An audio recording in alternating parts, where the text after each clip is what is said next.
바울이 하는 이야기는 주로 마음을 이야기를 해요. 2절에도 마음이 나오고요. 또 2절의 끝부분에도 마음이 나오고, 그리고 3절에도 겸손한 마음이 나오고요. 그리고 5절에도 마음을 품으라가 나오고, 또 끝부분에도 예수의 마음을 이야기를 합니다. 여러분, 우리가 똑똑하지 못해서 하나님을 잘 알지 못하는 것이 절대로 아닙니다. 그 사람이 스마트해야지 하나님을 잘 알 수 있는 것도 그것도 아닙니다.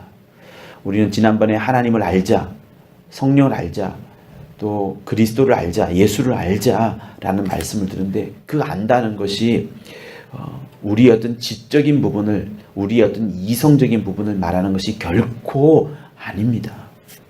성경책이 없을 때에도 많은 사람들이 예수를 믿었었고요.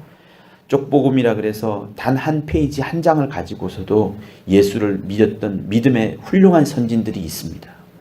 그들이 다 알았던 것은 뭐냐면 하나님의 수많은 말씀들을 다 알았던 것이 아니고 예수의 마음을 알았던 겁니다. 우리가 하나님을 잘 알지 못하는 제일 중요한 이유는 하나님을 내 머리로, 그러니까 내 머리로 이해하려고 하기 때문에, 내 머리로 채우려 하기 때문에 알지 못하는 겁니다. 그런데 이 본문은, 그리고 우리가 다 이 성경책에 나오지 않은 모든 부분을 또한 함께 알려면 그 마음이라는 부분, 예수께서 어떤 마음을 품고 이 땅에 오셨는지 그 마음을 찾아보는 것들이 굉장히 소중합니다. 사건들마다, 일들마다, 말씀들마다 그 행간에 들어가 있는 의미가 무엇인지, 그 사건 뒤 속에 정말 하나님 아버지의 마음이 무엇인지를 알아가는 것은 당장에 드러나지 않습니다. 한 사건 속에서도 주님의 마음을 헤아려 보는 것들이 여러 가지 해석이 나올 수가 있어요.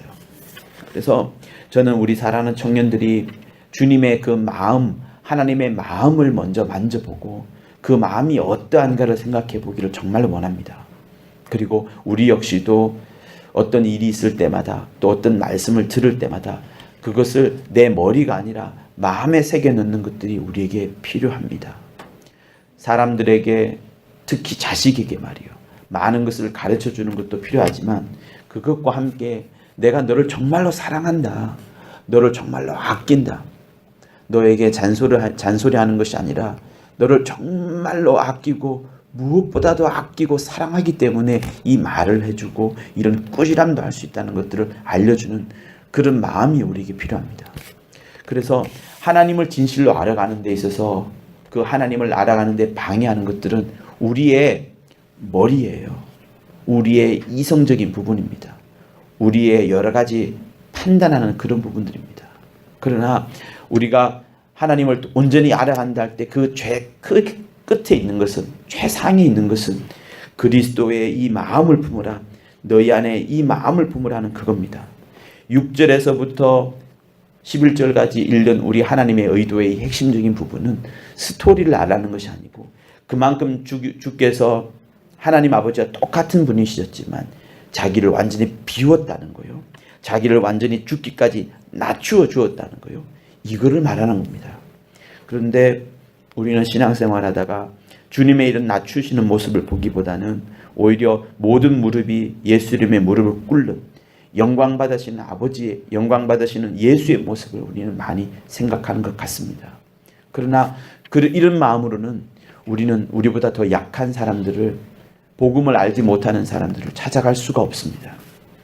예수께서 이 땅에 오셔서 당신의 사역을 시작할 때에 이사야의 글을 읽으면서 시작을 했죠. 그래서 누가복음 4장에는 이런 말씀을 합니다. 이사야에 있는 글들을 딱 펼쳤고 그 말씀을 당신의 사명으로 삼으셨죠. 주의 성령이 내게 임하셨으니 이는 가난한 자에게 복음을 전하게 하시려고 내게 기름을 부으시고 나를 보내사 포로된 자에게 자유를, 눈먼 자에게 다시 보게 함을 전파하며 눌린 자를 자유케 하고 라는 이 말씀을 읽고 이 말씀에 대해서 당신의 사명을 선언한 것과 마찬가지로 말씀을 전했습니다. 주님이 얼마나 그의 마음이, 여러분은 여기서 어떤 병이 고쳐졌다는 그 사실, 그래서 대단하다, 이적이 이루어졌다는 사실에 있어 놓고서 정말 놀랍다, 정말 이런 것만 혹시 배우겠습니까? 저는 처음에는 그랬는데 요즘은 조금 마음이 많이 바뀌어갑니다.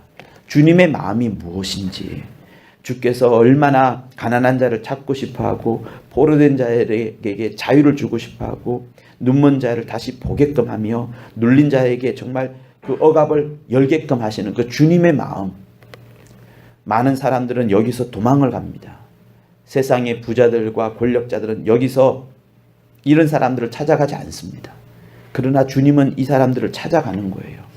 저는 지금 뭐 어떤 운동을 말하는 것이 아닙니다. 좌파나 우파나 이것을 말하는 것이 아닙니다. 주님은 이렇게 항상 우리가 가보지 않은 곳을 가시고 우리가 만지지 않는 곳을 만지십니다.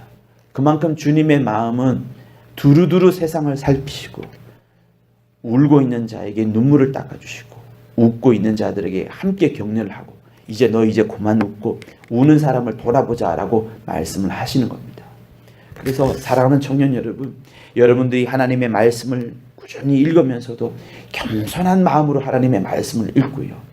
내 지식을 채우는 것이 아니라 거기서 주님의 마음을 또한 채워넣고 그 마음을 가지고 살아갈 때 우리에게 정말 세상 어느 곳을 보든지 내 어려운 삶을 보더라도 내 힘든 삶을 보더라도 주님의 마음이 느껴지기 때문에 거기서 굉장한 힘을 얻을 수가 있습니다.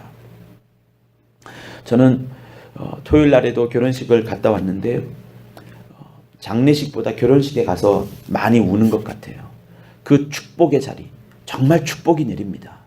굳이 주례하는 자리가 아니라 할지라도 축복이 한없이 내려지는 그 자리에서 과거의 모든 삶을 잊어버리고 두 사람이 한 가정을 이룰 때에 정말 하나님이 얼마나 이 두 사람을 사랑하고 아끼고 정말 복을 주고 싶어하고 생명을 끼치고 싶어하고 육체의 생명까지 주어서 자손까지 연결하게끔 하고 또 대대손손 하나님의 그 은혜를 강물같이 계속해서 흘려낼 것 같은 그런 축복의 자리가 너무나도 감격스럽고 기뻤습니다. 그래서 어떠한 어려움이 오더라도 이들이 그 하나님의 축복을 받으면서 이겨낼 것이라는 그 축복의 자리가, 그 축복에 막 흘러가는 그것이 너무나도 감격스러워서 눈물이 많이 나곤 하는데요. 사랑하는 여러분, 이거 역시도 하나님이 우리에게 주시는 그 마음 아니겠습니까? 그 두 사람도 하나님의 마음을 품어서 예수의 마음을 품어서 이 어려운 세상을 든든히 이겨내려고 하는 겁니다. 요즘 젊은 청년들이 집을 구하기가 어려울 만큼 이 세상은 각박하죠. 직장도 갖기 어려울 만큼 각박합니다. 여기서 누가 우리를 건져내겠습니까? 물질이 우리를 건져내겠습니까? 직장이나 명예가 우리를 건져내겠습니까? 그때에도 우리와 함께 해주시는 것은 예수의 마음입니다. 내가 너희와 항상 함께하리라. 내가 항상 너희와 함께하리라. 사드락, 메삭, 아벳느고처럼 다니엘처럼 불 가운데 들어간다 할지라도 또 요셉처럼 감옥 속에 들어간다 할지라도 남편을 잃어버린 루시라 할지라도 하나님께서 함께 하실 때에 불구덩이 속에서도 폭풍 가운데서도 우리는 진짜로 기쁨을 얻는 것이고 소망을 얻는 것이 맞는 겁니다. 그래서 사랑하는 여러분, 주님의 마음을 헤아려 보세요. 얼마나 우리를 사랑하시고 얼마나 우리를 축복하시고 나의 가장 어려운 그때에도 주님은 나를 붙잡고 놓치지 아니하시고 내가 눈물을 흘리고 있을 때에도 주님의 마음은 나를 정말 살포시 그러면서도 견고하게 안아주시는 그 주님의 마음을 느끼시고 또 하나님의 말씀이 정말 우리를 사랑하신다는 그 사랑의 말씀을 여러분이 붙드심으로 주님의 마음을 더 알아가고 여러분들도 주님의 마음을 향하여서 더 마음을 여시는 여러분이 되기를 예수 이름으로 부탁을 드립니다. 머릿속으로 하나님을 알 것이 아니라 내 이성으로 하나님을 알 것이 아니라 내 마음으로 또 나의 소중한 그 의지로 하나님을 알아가고 주의 마음을 품으시는 우리 모두가 되기를 예수 이름으로 부탁을 드립니다.